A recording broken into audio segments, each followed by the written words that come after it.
There are new reports that last year's mysterious attack on the Nord Stream gas pipelines may be linked to Ukraine. The Baltic Sea pipelines, built to carry Russian natural gas to Germany, were badly damaged by underwater explosions last September, increasing tensions over Russia's war. Now, Germany's public broadcaster ZDF and Der Spiegel magazine say they've uncovered fresh clues, which revolve around 6 men on a rented yacht who are believed to be the saboteurs.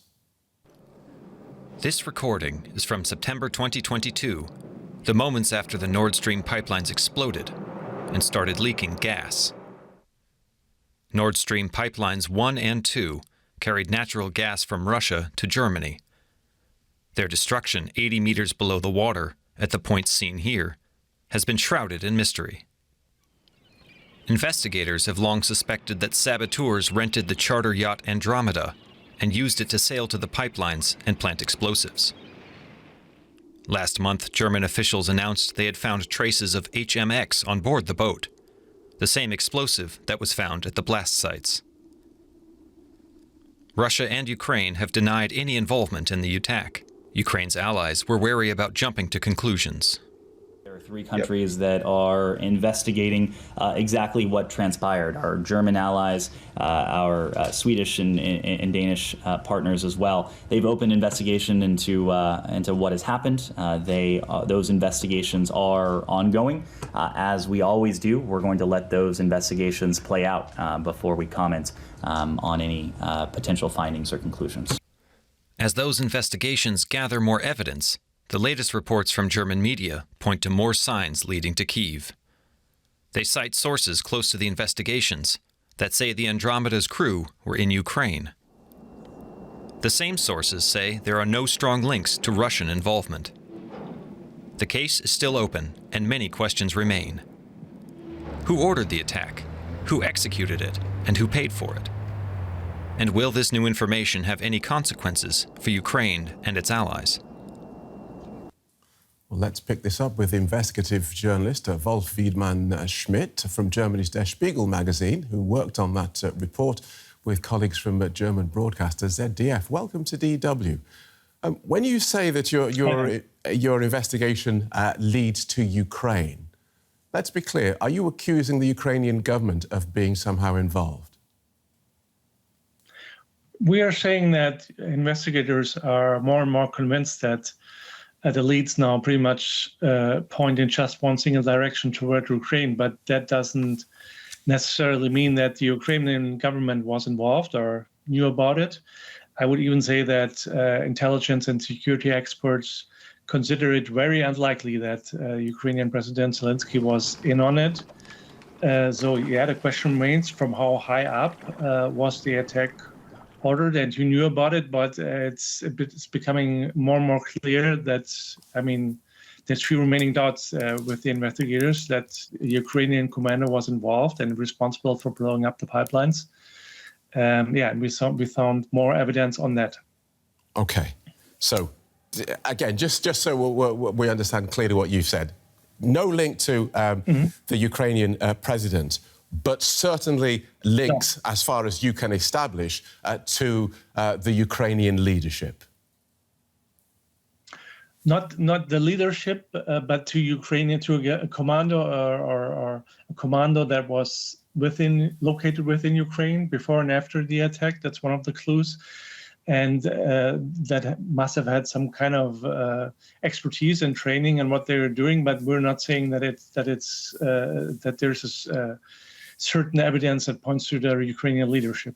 Okay. So, and explain to us how Kyiv would benefit from sabotaging pipelines bringing Russian natural gas to Ukraine's German allies. Many of Germany's allies were heavily against the pipeline project Nord Stream 2. For them, it was pretty clear that Nord Stream 1 already had tied Germany far too close to Russia. And so Ukraine was also radically opposed to the new pipeline, and because significant quantities of Russian gas, would not be flowing through the country, through Ukraine anymore. So it was, for them, it was a threat to the country. But that's just, that doesn't prove anything at all. But for them, of course, it was a project they were heavily against. And that's pretty clear. But also other allies had been against the project, like the US. So that's clear. If it could be proved that this was Ukraine, then what would that mean for Germany's support for Ukraine in their war against this Russian invasion? It's interesting. When we talk to government officials and politicians in Berlin, it almost seems like pretty much no one wants to think right now about what action should be taken if, the involvement of Ukraine or even the Ukrainian government could be proven. They couldn't just simply brush off such a serious crime, but they couldn't suspend support for Ukraine in a war against Russia. That's not an option. So everyone's pretty much shying away from the question of consequences here in Berlin. Understood. Other investigations have pointed fingers, though, at Russia, Poland, even the United States. Why are you so sure that they're all wrong and you're right? And why not wait for the conclusions of the various investigations being carried out by Germany, Denmark and Sweden? We're not saying that we are right. We're just saying that everything we found out in weeks and months of investigating was that investigators and intelligence experts and everyone's saying that there's more and more proof that points to Ukraine.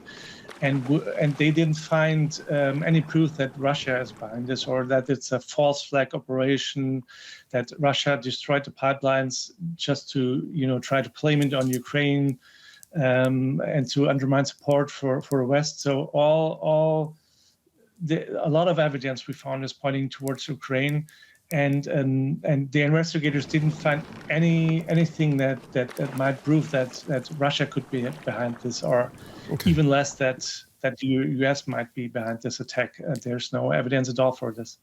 All right. Good talking. That's very interesting. Thanks very much for joining us and talking us through that. Investigative journalist Wolf Wiedmann-Schmidt from Germany's Der Spiegel magazine. Thank you.